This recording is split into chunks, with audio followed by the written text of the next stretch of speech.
What's up, cyberhawks? So in today's video, we're going to be playing around with the network security groups. Kind of just wanted to go over that just very briefly on this. So be sure you're on portal.azure.com, and then once you're here to the search bar, just go ahead and click network security, and you should see network security groups at the top.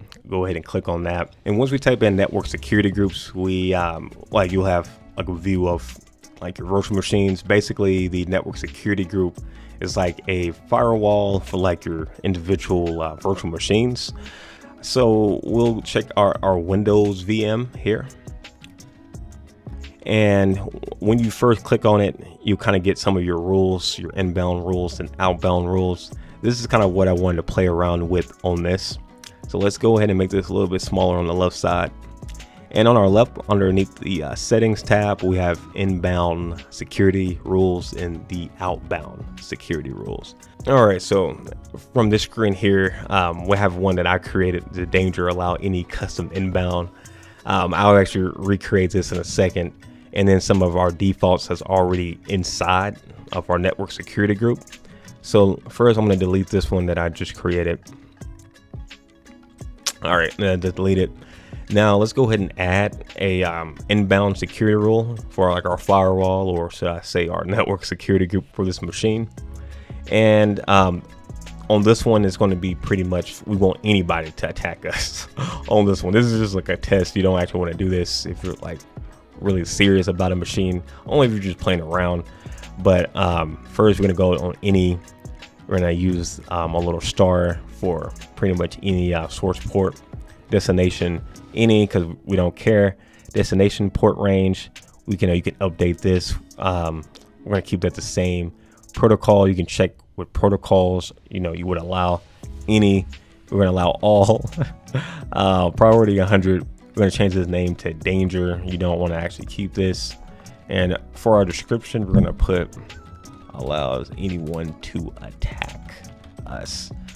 And yeah, you can go ahead and add that in right there, and it's creating the security rule, and bam, it's added there.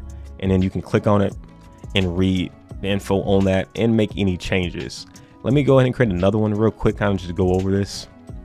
And on this network security group, I like this a lot because it gives you a good amount of customization that you want to actually do. On our previous one that we just created, we had any, but we can have it like maybe just on certain IP addresses that maybe we want to block, or I guess for this one, we want to allow in service tag, my IP, application security groups. And you can actually play around with all of this here, which I like.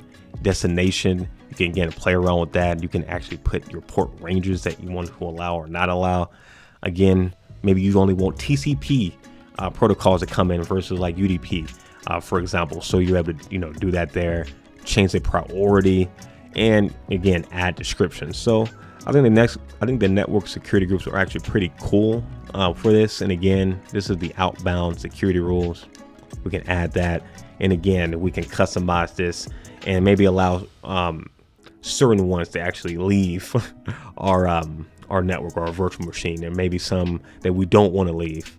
But again, Azure gives you a lot of flexibility on how you manage things. So kind of just a quick little look over the overview of the inbound and outbound, and actually how to create a security rule using the network security group in Azure. But anyway, guys, if you haven't already, be sure to hit that like button and subscribe, and I'll see you guys in the next one. Peace.